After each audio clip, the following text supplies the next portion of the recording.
It's another Mailbag Monday here on the Athletic Football Show. I've had such a blast doing these over the course of the offseason, and we're keeping it rolling today.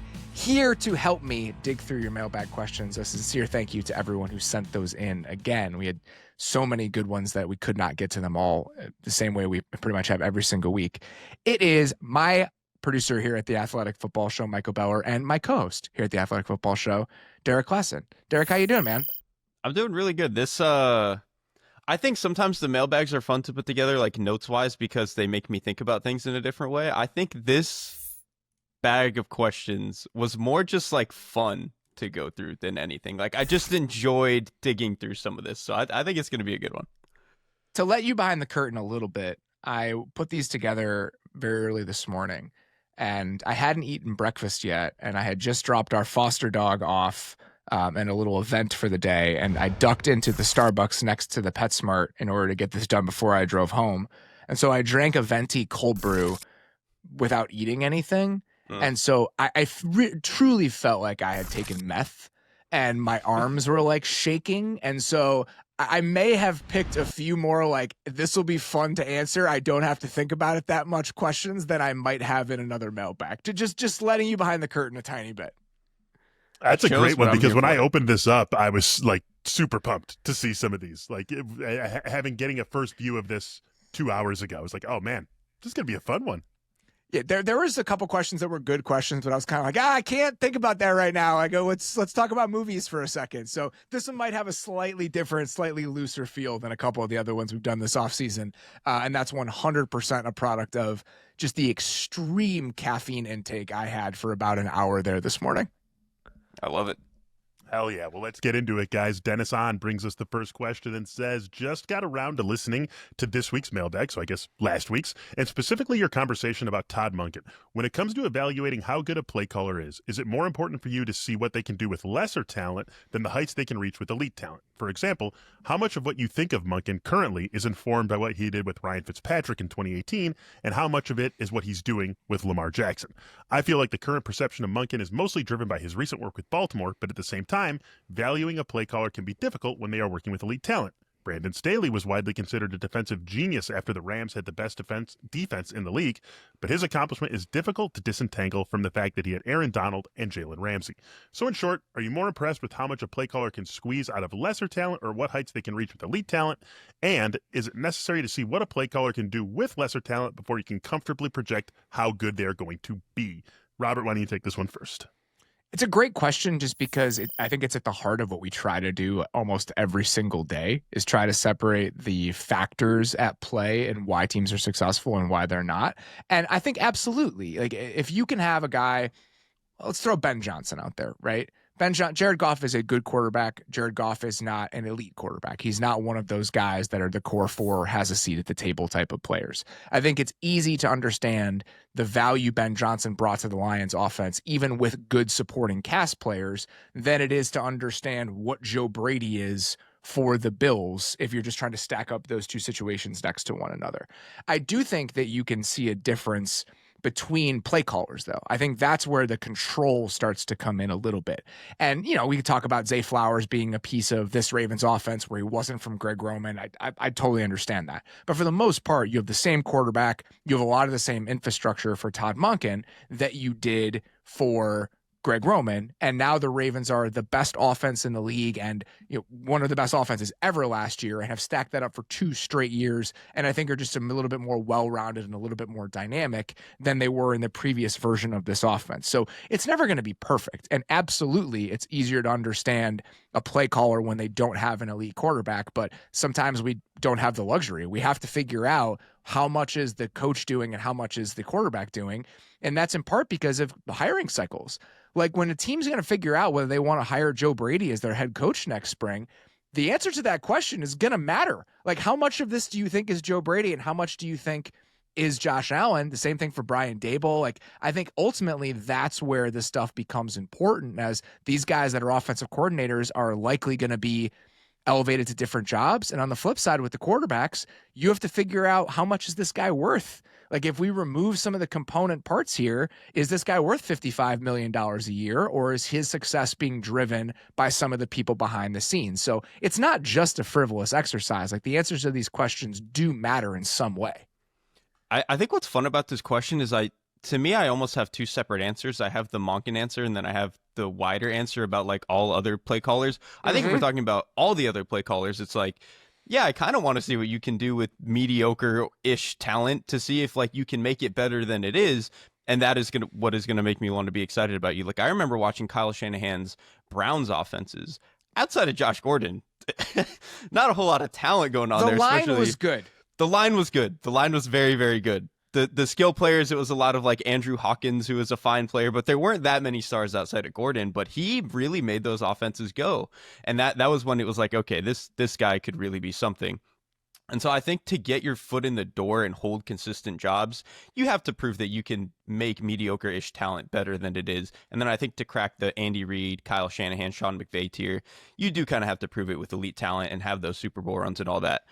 The Monken thing, I think, is a little bit separate because to me, he gets hired to the Ravens to do a specific thing, which to me was to expand the drop back passing game and really bridge Lamar into being a different style of quarterback. And the reason Monken was a perfect guy for that is, yes, you think about all the downfield passing that he did with Ryan Fitzpatrick and stuff in Tampa Bay. You go back even a little bit before that, he was at Oklahoma State with Mike Gundy. They are a very vertical, like spread style passing offense. But then you look at like what he was doing. He had a year with Stefanski, who was very much not like that. His year at Georgia was a little bit more 12 personnel under center.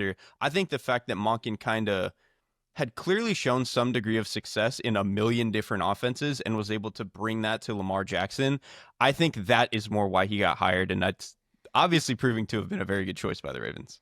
Absolutely. And I think that John Harbaugh has done a really good job of this over the last 4, 5, 10 years, where they've cycled between offensive play callers and offensive styles. And I think that they did it during a Super Bowl run.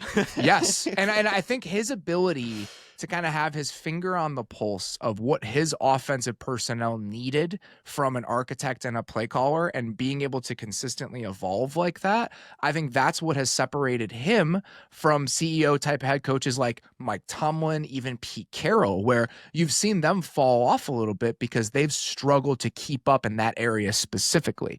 You know, with Pete Carroll, I think the offense was actually kind of okay. For the most part, they were able to move between one version of Russ to another, and obviously they cycled between Darrell Bevell and then Brian Schottenheimer, and then even when they went to Geno with Shane Waldron, like the offense was always kind of a consistent top 12 unit.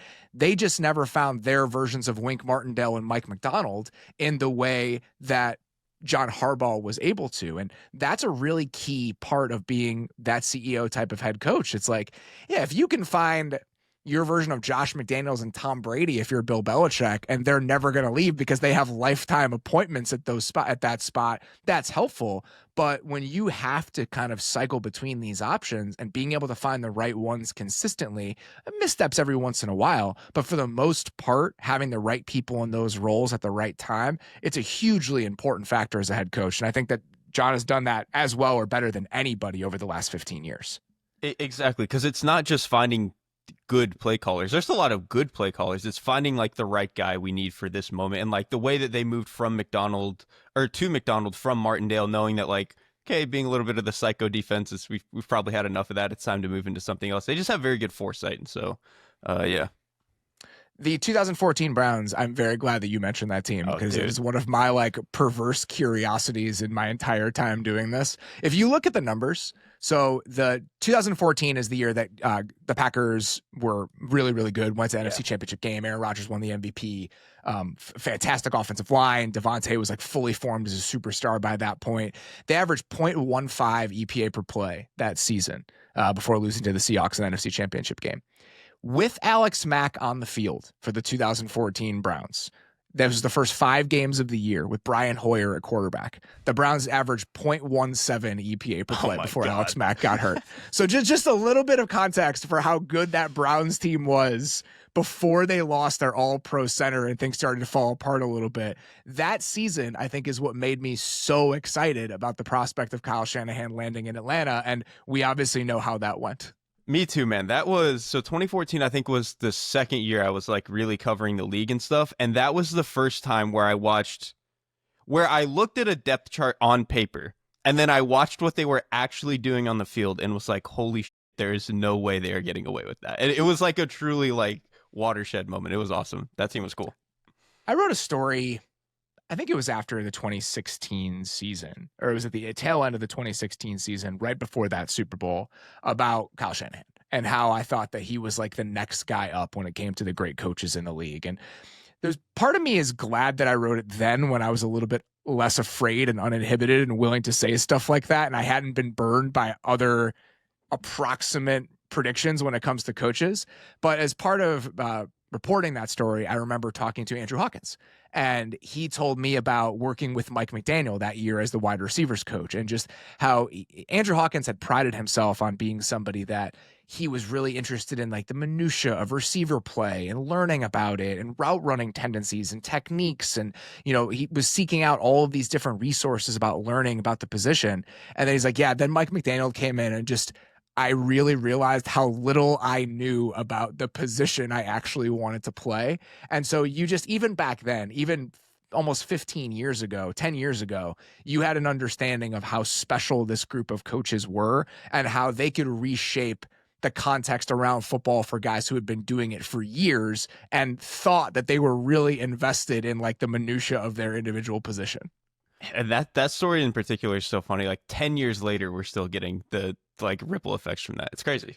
Yes. All right, guys, here's our next question. It comes to us from Mikey McGuire, and he says, hey, gang, been thinking a lot recently about how certain NFL journalists and personalities, specifically national ones, are openly supportive of their personal favorite team while still covering the league as a whole. I wonder if we have someone like that on this very show. My question is, do you think it diminishes a general NFL reporter or personality's work if they are openly a fan of a specific team? And what do you think of the recent trend in the industry of league reporters repping their own teams out in the open? I think you guys do a great job balancing this on the show and show both sides of the dynamic, with Mays being a proud Bears fan and Klassen being a more general fan of the sport. Robert, I know you did the first one, but you got to take this one first, too. What do you got for us? It's an interesting question just because I do think it really points to how the overall infrastructure and feel around sports journalism has changed in the last 15 years. Like when I was in college, I had a professor at Mizzou. His name was Greg Bowers. I love Greg deeply. He had a huge influence on my work and my overall career and just like my sensibilities in this job.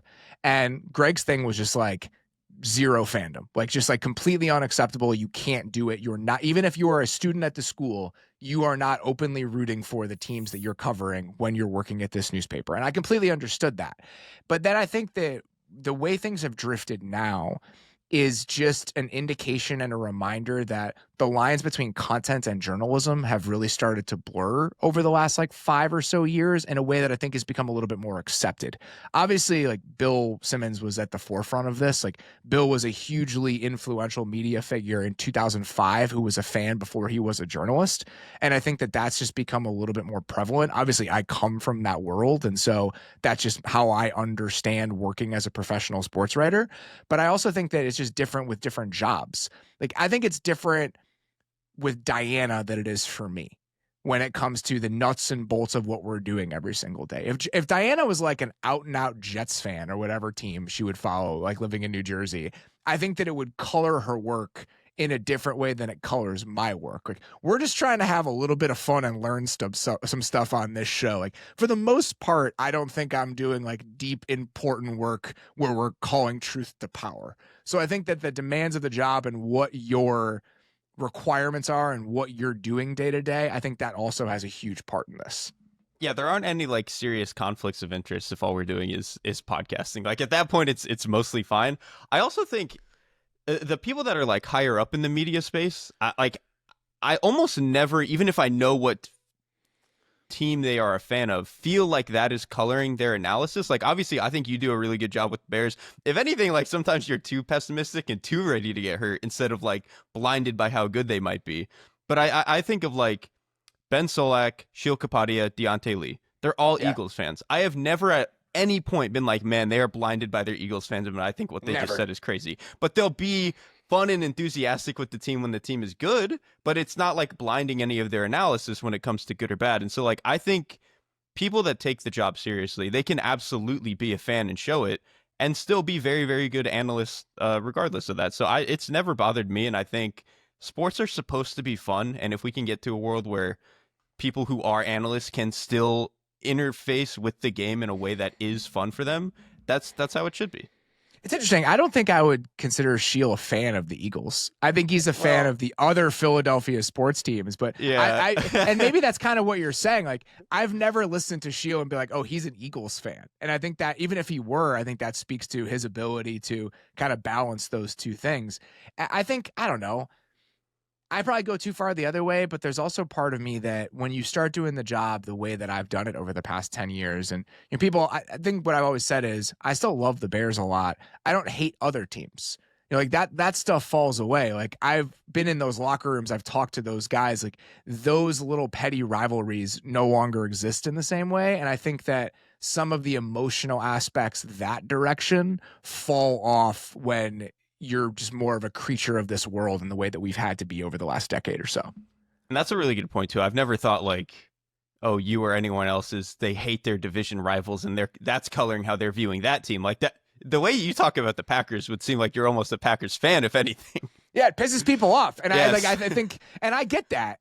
But it's always funny to me when you'll see somebody commenting on something somewhere and they'll be like, oh, Mays is a Bears fan, that's why he wouldn't give the Lions credit. And then there's somebody else that'll come in and be like, that's just not how this goes at all. Like, if anything, it's too far the other way. And if to be honest, I'd rather have that be the problem. I'd rather have Bears fans be upset with me that I'm a little bit too skeptical rather than the other way around, because I think it's more important to maintain the credibility that you have with the other 31 fan bases. I think I can take a little bit of heat from Bears fans who think that I'm probably a little bit too down on what happens.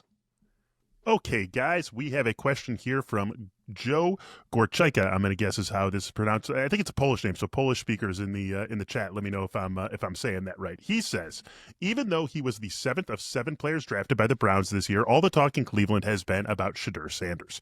That got me thinking about what type of expectations we should have for rookies based on pre-draft evaluation versus actual draft position. Sanders is a late day 1, early day 2 range prospect on consensus boards, but ended up drafted 3 rounds later. When a guy goes earlier than consensus, that can be chalked up to one team or GM just liking a guy much more, a la all the first-round picks the Gruden-Mayock brain trust lit on fire. But when a guy falls, it is required that all 32 teams agree that that's where he was valued. My question is, when this kind of fall does occur, should you alter your expectations even though you as an evaluator might have thought he should have been drafted higher? Derek, you take this one first.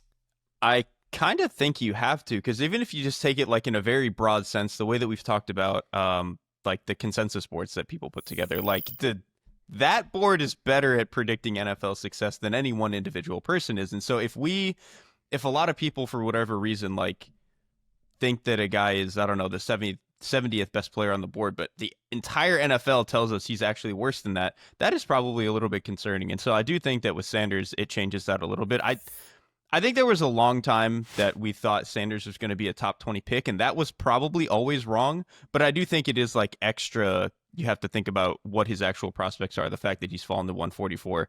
The thing, though, is that I think with Sanders and what we saw, that this was not clearly just an on-field thing. I think there was just like some of how they thought he was going to handle going from being the guy in college to being in the NFL and all that was going to come with that. And again, that doesn't make him a bad person. It's just that if they didn't think that he was a top 40 talent, was that even worth investing in at your quarterback room? And I think he fell to a point where at that point in the 4th or 5th round, all that stuff gets washed away by the fact that you're a 4th or 5th round pick anyway.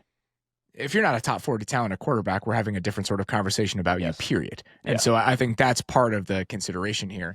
I think it does. I think it should, and I think there are examples of this where I'm not even meaning to pick on this person, but it just came up when we were doing the supporting cast things earlier this week, like Torrey Horton, right?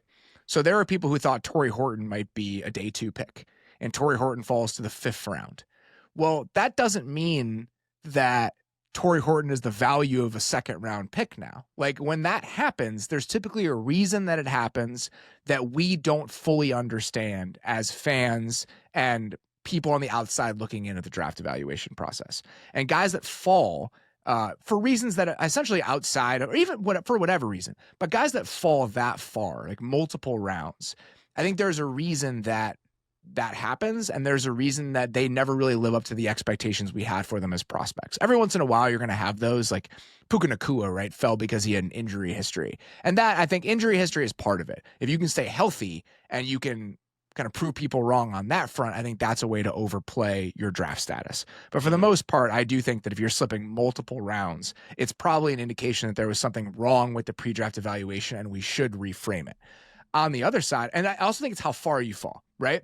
Because I do think that the consensus boards can be informative when it comes to like the first 2 rounds. Like the perfect example for me is like Cooper DeJean, right? So Cooper DeJean falling into the 40s or Brian Branch falling into the 40s because there are some positional concerns and we're just not sure how he fits. That's different than, okay, you were a top 100 prospect and you got picked in the middle of the 5th round. Like that to me is a different sort of fall than you got picked a little bit later than consensus, because they got picked a little bit later than consensus guys. I think we do have a lot of evidence that those picks do end up working out more for teams than not working out. Yeah, if you still get picked within like the general spectrum of where you were on the board, then that's probably fine. Like there's going to be variance in anything. The last thing I'll say about this, to the point of the question where it's like, all we're talking about, even though he was their 7th pick, all we're talking about is Shedeur Sanders. He could have been the first pick in the draft or the last pick in the draft. That was all any team was going to talk about for whoever picked him anyway. So that's like a self-fulfilling prophecy in that particular case. Yes. Bill Jolly gets us rolling again, and Bill has a wonderfully simple question. Bill says, which preseason quarterback depth chart is the all-time worst? Here are 2 candidates from Bill: 2025 Saints, Tyler Shuck, Spencer Rattler, Jake Haener; 2017 Browns, Deshaun Kaiser, Cody Kessler, Kevin Hogan. Robert has a good note here. Let's do the worst ones of the past decade. Robert, take it away. I think the 2017 Browns have a very real case for this. And part of the reason I think it's easy to pencil them in is that team was trying to be bad. Yes. Like that there's a reason that the quarterback room looks like that. That team was trying to be bad. And so I think they probably are the front runner. There are 2 more that I'll throw out. Just when it comes to, we've made this decision on this guy as our starter for reasons that are either beyond our control or are purposeful in a bad way. The 2021 Houston Texans rolling into the season with Davis Mills, even though Tyrod Taylor was there, I think that that's one that you should absolutely point out. Like Davis Mills was fine in stretches, but I think the idea of Davis Mills as purposefully our starting quarterback, that should probably raise some alarm bells. And the other one I would throw out is the 2017 Broncos with Paxton Lynch, Brock Osweiler, and their starter heading into that year. The guy that they like, this is our guy, was Trevor Siemian. Trevor Siemian, dude. Those are the 2 I would say. That one might be it because Paxton Lynch turned into one of the worst quarterback busts of like my lifetime, I would say. And then Trevor Siemian was the guy who it was like, it seems like once every 5 years there's a guy who starts a few games and like plays okay, and then you're like, wow, he got another starting job. And Trevor Siemian was very much that guy. So that's a good one. 2021 with Mills was my best answer outside of that 2017 season with the Browns. Like that Browns season, and that one's hard for me to talk about because I thought Deshaun Kaiser was going to be a really good player coming out of college. And then I remember he did an interview, I forget who, but it was like a few years later where he was like, yeah, I just never really cared about football like that. I was like, well, that kind of explains a lot, doesn't it? But I think that 2017 room honestly takes the cake. Those players were not good. We have another question a little bit later that's going to hit on some other horrible quarterback situations. I think it might be on the next mailbag, but there's another one that it hits on just like terrible starting quarterback play and upgrades at quarterback that's going to dig into a couple for me that are just behind this time frame. So in the last 20 years. So we will be hitting that in a slightly different manner at some point, either on this show or the next one. I can't remember where the question falls. Yeah, if you jump a few years after this, it gets real ugly real fast. Yes, a few years before this, like before like you 2015. Start looking in like the 2010 to 2015 range. There are some absolutely brutal collective and aggregate quarterback production years for some of these teams that we'll be talking about soon. Can't wait till we get to that. But in the meantime, Ange Kuller is going to bring us around to something a little bit more positive. He says, regarding the new Protector of the Year award, who do you guys think the last 3 to 5 winners of this award would have been? How does a non-tackle win this award? Given that offensive linemen don't really have flashy stats or narratives that voters can easily grab onto, what kind of season would a guard or center have to get this kind of shine, and has there been one in recent memory? He says maybe Jason Kelsey because the tush push was such a famous niche play, but given the strength of the rest of that line and the kinds of seasons Trent Williams had in 22 and 23, Anch says he has a hard time seeing it. So, Derek, what do you think? Who's the most recent winners of this award, had it existed then? And also, does a tackle have a big-time inside track to getting it? I think the tackles do. Just I think especially left tackles, right? Like, it's as sexy as offensive line gets is protecting the quarterback's blind side. So I think they're always going to have the easiest track. Like last year, I think Tristan Wirfs probably has a really good case for winning it last year. The year before that is probably Trent Williams probably would have won it. That 2023 Niners line was insane. The year before that, I think, was probably Kelsey's best bet in 2022, right? The Eagles go to the Super Bowl. He was a big part of that. So I think that was probably the best bet. Once you start to go further than that, I think it starts to get a little bit trickier. But like, I'm thinking of like that 2016 Dallas team. Like, who would you even have picked on that line? Like that was the that's name I was going to throw out when it came to guards winning it. Like, was Zach Martin. Yeah, and this or is Quentin a scenario. Nelson some of those years. Absolutely. Those are probably the two best guard options. And I think for centers, it would be more difficult to win it if you're thinking purely about pass protection. I think that we should just look at it holistically for like what you're contributing as an offensive lineman. But I think those are the winners I probably would have chosen. 2022, the other guy I would throw out, Andrew Thomas was so good in 2022. I think we forget that because he's been banged up a little bit over the last couple of years, and it's partially why that seems like such a tragedy, because him at his best as an ascending player was so good. But I think those are probably the names I would throw out. I think Zach Martin is definitely a guard that would have won it at some point. When it comes to figuring out who should win it, this is a scenario that I think is like, if I had an all-pro vote, right? Like, I would do some work talking to people in the league about who they would pick to win it. When we're just doing our like silly little podcast version of it, the stakes are not that high. But I think if you have a vote, and a lot of the people who have votes, they have them because they're journalists, right? They're like members of the football media in a very traditional way. I think that for two reasons, you should tap into people in the league because of that. You're probably not a film analyst, first and foremost. And two, you have those connections. So I think you have an obligation when you're picking your all-pro team. All right, I'm trying to figure out a guard, who's going to be the first all-pro guard. Let me talk to a couple offensive line coaches. Let me talk to a couple defensive line coaches. Like, what does the league think about who the best players in the league were this year? And the same goes for Hall of Fame voting. Like, if you're a Hall of Fame voter, other than looking at number of all pros, if you don't talk to anybody in the league, how are you going to figure out like who the best offensive lineman from 2003 was? There's no way to do it. So I think this is one where if you are going to be a voter for this award, do some homework. Like take it seriously. Like, let's make this something where we actually put a little bit of thought into who should win this stuff and why. And like a really good one for the past couple of years would have been like, I want to talk to some defensive players about Deion Dawkins, like, because he plays with some really wide pass pro splits. How does that change when you're playing against, some of your standard left tackles, and like, what is actually the value of that when you're playing against it? That is something I would love to dig into for an award like this.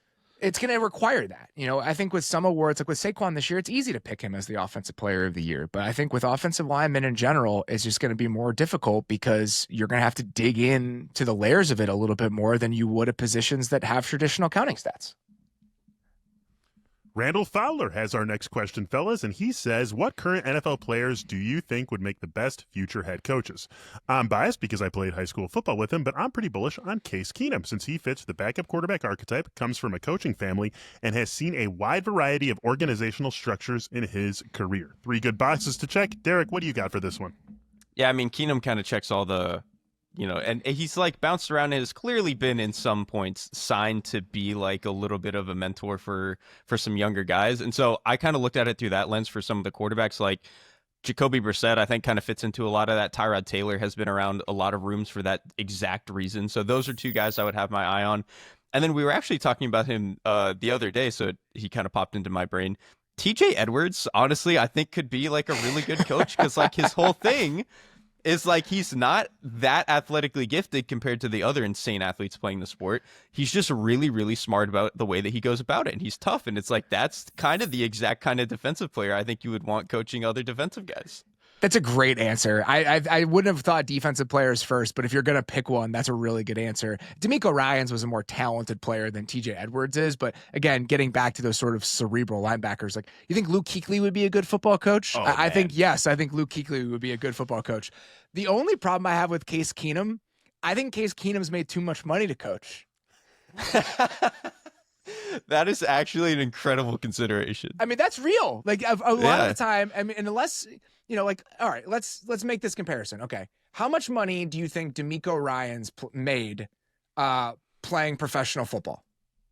I mean, as a linebacker at that time, it can't be even half of what Keenum has made, probably. No.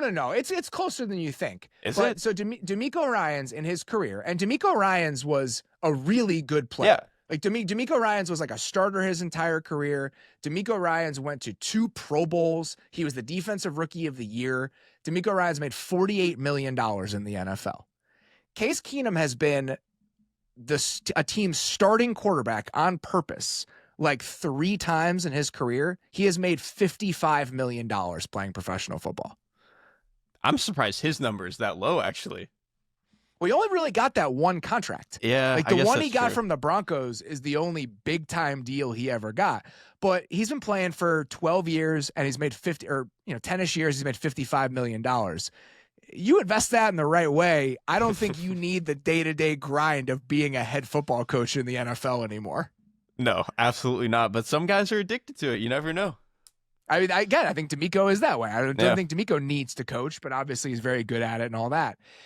To me, my favorite part of this question is just thinking about the guys who are a little bit surprising. I think that's probably why I put it on there. And I've said this before, and it's funny that it happened now.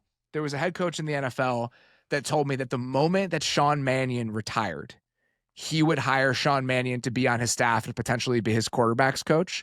Sean Mannion has been out of the league for 2 years. He is the Green Bay Packers quarterback's coach. He spent 1 year as like an offensive assistant, QC guy, whatever, and then now he is the quarterback's coach. So I think sometimes it's hard to know which guys are going to be suited to the role. But I think your point, Derek, about seeing a lot of different offenses, I think that's really useful. A guy that comes to mind for me, TJ Yates, who was the quarterback's coach for the Falcons, is actually now their passing game coordinator. I didn't see that he had been promoted, but he had been. So if you look at TJ Yates's history as a player in the league, so he played for Kyle Shanahan like multiple times. And then he played for Bill O'Brien when he was with the Bills. And so the Bill O'Brien stint, I think quarterbacks that went through that Texans offense, it's had an underrated impression on their like football brains, because that offensive system is very, very different when it comes to the demands it places on the quarterback compared to like especially the Shanahan type system. And not that many teams are running that Patriots tinged Earhart Perkins offense anymore. But I remember talking to Ryan Fitzpatrick about this, and he was like, this is the first time in my career where you were in charge of everything. Everything was the quarterback's responsibility. So when you've done that, and you played for the Shanahan offense where they're trying to take as much off the quarterback's plate as possible, I think that's helpful, because now you've seen various ways that you can skin the cat, and then you get to decide at the end of the road, which of this do I want to pull from? Which of this do I want to pull from? And I think it makes you just a little bit more nimble when it comes to problem solving. And that's honestly such a good example, because like the whole issue with the Bill O'Brien, and I think why he started to fall out a little bit, was like, he is putting too much on the quarterback, but that's all he's known. Like when you've worked with Tom before, like why would, he can handle it. Like just let him do it. Like the quarterback will figure it out. He'll make me right. But there's only so many guys that can actually handle that. And it's funny. The Shanahan thing is almost the opposite. It's like they've ran into issues where they're not letting the quarterback do enough. And I think now they're kind of finding themselves in a little bit of a different light, because the quarterback can do a little bit more. It's an interesting question. It actually makes me want to go ask coaches now, like, all right, who on your team do you think would be a good coach? Like, who do you think would be a good position coach? Who do you think would be a good coordinator? And see what their answers would be, because I wonder if they'd be looking at it from a slightly different perspective than the one that we are. Well, Robert, I think you've got a training camp tour that's going to take you to like 20 teams coming up in the next month. I've already got way too many ideas. There's no way I'm going to be able to execute all of the ones I already have. I'm just trying to stop myself from putting more onto my plate. It's going to be a thing where I come into it with like, all right, I want to do these 10 projects. And then I ask questions about all 10 projects and then never finish the projects. It's like There are Kramer too with many the of them. levels.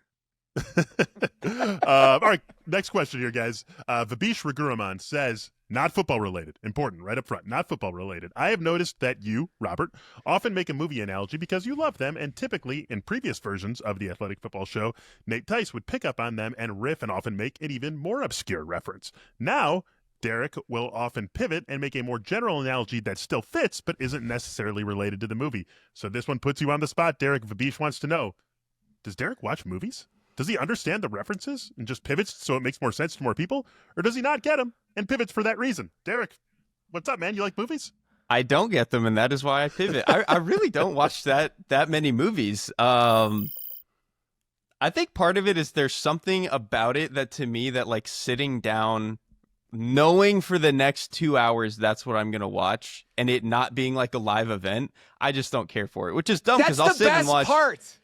That's I don't like being locked in. What if it sucks 20 minutes in? Like, I don't want to be locked into that. I don't know. I don't like that for whatever reason. So I watch maybe like a couple movies a year. And even then, I think probably the biggest difference too is a lot of the stuff I watch, like, to me, entertainment, movies, TV shows, all that stuff, if I'm going to watch something with like a real people in it, it should just be sports and it should be a live entertainment event. If it's going to be like a story, I kind of prefer stuff that is like animated or a video game, because to me, entertainment is like an escapism thing. It's not a like I need to find meaning in real life thing. So it's just a very different like how I interact with it. I don't even know where to start in responding to that. I think you're on the complete other end of the spectrum. Well, the idea that if it has real people, it's no longer escapism is just like, no, it could absolutely still be escapist. It definitely can be, but for whatever reason, for me, I struggle getting there as consistently. I love movies. I see a ton of movies. I've watched like 5 movies this week, and I still feel like I'm behind on all the movies I want to see. Like, there was part of me this morning that saw the early reviews for 28 Years Later and was like, son of a 28 Years Later is good. Now I got to go see that. There's already like, I haven't seen Materialist yet. I haven't seen The Phoenician Scheme yet. And we watched Friendship at Home, which I typically wouldn't have done, but I couldn't go to the movies and my wife wanted to watch it. And so I was like, all right, let's check this off the list.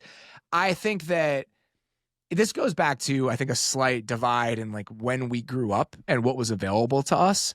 Like for me, movies were a huge part of my childhood because the internet wasn't a huge part of my childhood. Like by the time when I was like 10 years old and you wanted to do something at night, we mostly watched movies because we didn't watch a lot of TV shows in my house because TV options even then, Beller, were limited. Like I wasn't watching NYPD Blue with my parents. Like sports and movies were our outlets other than playing video games, but playing video games back then was a very isolated act. Like you did it alone in your room for the most part. And so I just think I grew up on movies, and movies to me, I love a good TV show. I love the potential payoff when a TV show is really well done. Like when I got to the end of Andor and the feeling I had watching the end of Andor, there's something really, really satisfying about that. Or like Station 11 is the other one I would compare it to that, where you get to the end and like, I'm just overwhelmed by how satisfying and enriching that experience was. But for me, an hour and 54 minutes, what can you do with a story in that amount of time? It's perfect. It's the same way how football is the perfect TV product.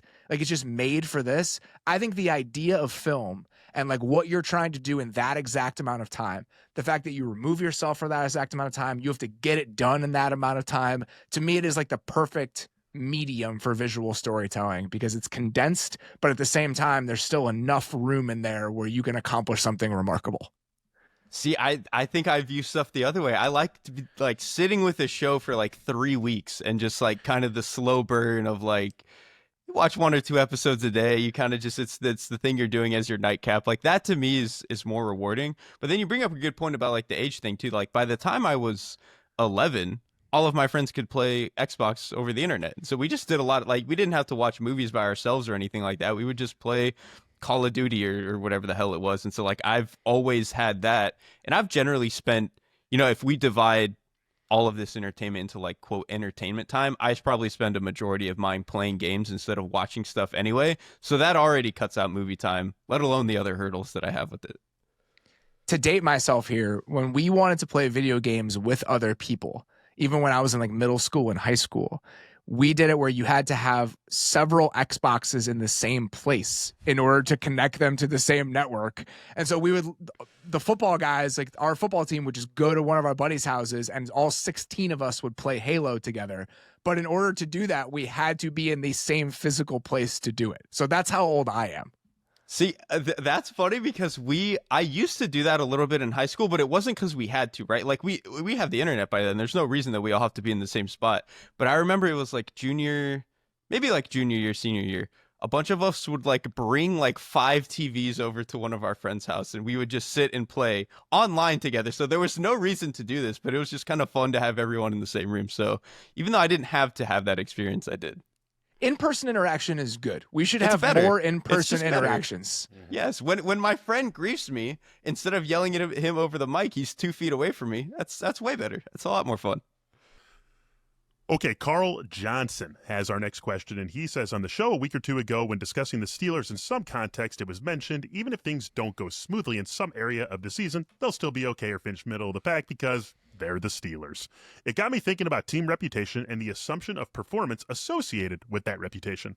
I'm in my mid-30s, and during my lifetime, teams like the Steelers, Ravens, and Patriots have been consistently good and considered model teams. The Packers have never really dipped into the basement, other than the odd 2005 and 2018 seasons. These teams seem to be gifted the benefit of the doubt when it comes to seasonal expectations, immediate draft grades and reactions, and overall view. On the flip side, the Browns, Jags, and Jets seem to be criticized and ridiculed based upon their operations over the last 30 years. My question is, do you feel these reputations are earned, and as such, the analysis and predictions that go along with them are also earned? Or is there some level of hive mind and bias that keeps these assumptions in place? Robert, what do you think on this one? I think it depends on how many of the component parts are still part of the organization when we're coming to these conclusions. Like with the Steelers, I feel comfortable saying that because for the most part, the guys who have made the Steelers over the last 5 to 10 years are still there. Mike Tomlin's still there. TJ Watt's still there. Cam Hayward is still there. And so I do think enough of the DNA is still in place that you can say stuff like that. Well, with Washington, right, if you're going to have a new owner, a new GM, a new head coach, and a new quarterback, whatever organizational stink previously hovered over you doesn't matter anymore. And the Lions are a good example of this. The Lions, they hired Chris Spielman to come in and sort of be like that president of football operations, oversee things. A lot of teams are starting to do that now. Tony Baselli is doing that with the Jags. And so if your ownership stays the same, but you handle the different layers to the organization differently and different people are in decision-making roles, then things can start to feel pretty different pretty quickly. But if the same people are overseeing all of the big decisions, both good or bad, I think that's where you can get into saying, well, why would I expect something different from this team? They're giving me the same people that have been either driving their success or holding them back for the last 10 years. Yeah, and like to me, the biggest difference between a lot of these organizations and a lot of the other ones is that the good ones like the Ravens, the Packers, teams like that, the Steelers, this is tricky to say now with the Steelers, but they so rarely operate based on desperation. And I know like very recently the Steelers just have, but for decades they really didn't. They operated on a very kind of to their own timeline. They were able to move on and pivot to stuff in a way that always felt like they were making a forward-thinking decision rather than like, oh my God, this was so bad, we have to try something else and be crazy. Whereas you look at teams like the Jags, the Jets, the Browns, they're so often like over-leveraging themselves into something they think is exciting or it's going to be so different than what they had the last time. That means it has to be good, all that other stuff. Like it just feels like they do stuff that is a little bit more on a whim, whereas teams like the Packers, Ravens, stuff like that, there's clearly long-term thinking. And I will say part of that is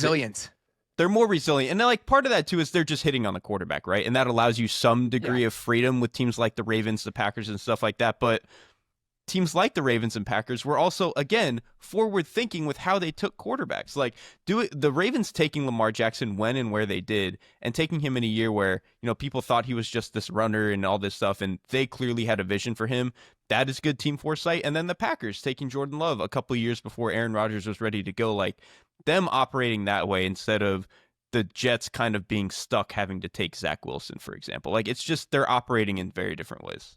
Okay, our last question in this mailbag comes to us from Forrest Brewston. This is something I think about a lot, so I love this question from Forrest. He says, every year there are a couple of teams that surprise us and massively outperform expectations. I used an ESPN preseason power rankings as a guide for this question. Not an exact science, but for consistency purposes, I looked at their preseason power rankings list from 2022 to 2024. Below are the teams that were ranked in the bottom 6 preseason and found success. 22, the Jaguars are 27th, the Giants are 28th. They both made the playoffs. They both won games in the playoffs. 2023, the Bucks were 30th, the Texans 31st. Same deal. Both made the playoffs and won games in the playoffs. In 2024, Commanders were 28th, the Broncos were 31st. They both made the playoffs, and as we all know, of course, famously, Commanders go to the NFC Championship game, upsetting the number 1 seed Lions along the way. The current bottom 6 in 2025, Panthers, Saints, Browns, Jets, Titans, and Giants. So the question from Forrest is, which 2 of those 6 teams do you think have the best shot to make the playoffs? Derek, take this one away first. Yeah, my inclination is to pick one team from each conference, obviously, because 2 bad teams making the wild card I think would be kind of crazy. I think the best of the AFC bunch is, I would want to bet on the Titans, but I think just based on who they're going to have to play in their division, I actually think that it might be easier for the Jets to do it, especially if the defense really plays at a high level again. So I actually think I might go with the Jets in the AFC. The NFC is, oh God. That's bleak. It's bleak, dude. It's not the Giants. To me, it's not the Giants. Why isn't it the Giants though? I still think the offensive line is really bad, and I think the defense is overrated. I think we look at the front, the talent up front, and think, man, this could really be something. That secondary and linebacker core really has to prove it to me, because I just don't see it right now. And especially in that division, right? Like those are 3 really good teams in the East, with the Eagles, the Cowboys, and the Commanders. Whereas the NFC South, man, some of those teams are going to be bad. My team in the AFC is definitely the Titans. Okay. It's definitely the Titans. Just because think about the makeup and the reasons that these teams often overachieve compared to preseason expectations. Yeah. A quarterback difference and a quarterback that plays better than a rookie quarterback should, that to me is the quickest path to you being a much different team than you were expected to be. And I just think that the number 1 overall pick has a better chance of doing that than Tyler Shuck, who was taken at 40. Like I think that's much more realistic. And the Titans are the one that I want to root for the most out of this bunch. I think, to me, the way I was conceiving of it with them versus the Jets is like, which side of the ball between those 2 teams has the potential to be elite? And to me, the only answer is the Jets defense. And so that's kind of why I lean that way. I think the Titans offense has a chance to be solid enough, and I think the defense has a chance to be solid enough for them to be like a wild card contender. If I told you that the Titans had the 15th best offense and the 15th best defense in the league this year, I don't think that's crazy. Like I think that they could do something like that, and I think that would make them a competitive team in the wild card race. I think they can too. I just think, other than the quarterback being great, the fastest way to be the surprise team is like one of your sides of the ball is randomly elite. Yeah, for the that's Jets, true. It's not going to be their offense, obviously, but the defense could be like a top 6 unit again, and I don't think that would be that crazy. I still think there are enough holes where I have some questions about that, but I understand where you're coming from with that. I think the Browns, you could make the case that their defense could be really, really good again, considering what they did 2 years ago. But I have so many questions about the offense that it still feels like an uphill battle for me. To me, I think the Titans are easily number 1 for me. Again, just based on how this normally happens, I think the Titans are number 1 for me. The 2 I'd be picking between, other than that, are probably the Panthers and the Giants. I think that there is a path for the Panthers offense to be pretty good. Like, I think that that's on the table for them. And if the defense can get microwaved with some of the talent, if a couple of the rookies can hit, can they go from being the worst defense in the league to the 20th best defense in the league? Maybe that's enough to be a wild card team in the NFC. I'm with you on some of the aspects of the Giants. Like, I think that the defense, we're just penciling this in as a really good unit, is probably getting ahead of ourselves. But at the same time, I'm open to the idea that I could be wrong about that. Like, there is a potential chance that Abdul Carter is so good so quickly that now Brian Burns is the 3rd best player on your defensive front and Kayvon Thibodeau is the 4th best player on your defensive front, even with some question marks elsewhere, whether that be Deonte Banks or whoever. I still think that there's a path for the Giants defense to be really, really good. So for me, it's probably a coin flip between Carolina and the Giants, even if I'm probably less optimistic about the Giants than some other people are. That is a good point, because the Giants back seven scares me a little bit. But if the pass rush, like Abdul Carter, kicks them up into being like a top 5 unit, it's the same argument I was trying to make with the Jets, more or less. So I actually totally get it. Yeah, I think we'll talk about this a lot over the next like 3 months, I'm sure. But just expectations for the Giants offense based on Russell Wilson compared to Daniel Jones, I think is going to be an ongoing conversation. If the Giants make the playoffs, in my opinion, it will be driven by their defense living up to the pretty lofty expectations that I think a decent amount of people currently have for them based on reactions to social media clips. All right. That is all we've got for this iteration of the Athletic Football Show mailbag. We will be back with our normal slate of shows later this week. For now, that's all we got. Sincerely appreciate you guys listening. We'll talk to you very soon. Thanks for watching the Athletic Football Show. Subscribe to the channel to keep up with us. Like and comment on this video, and we'll see you next time.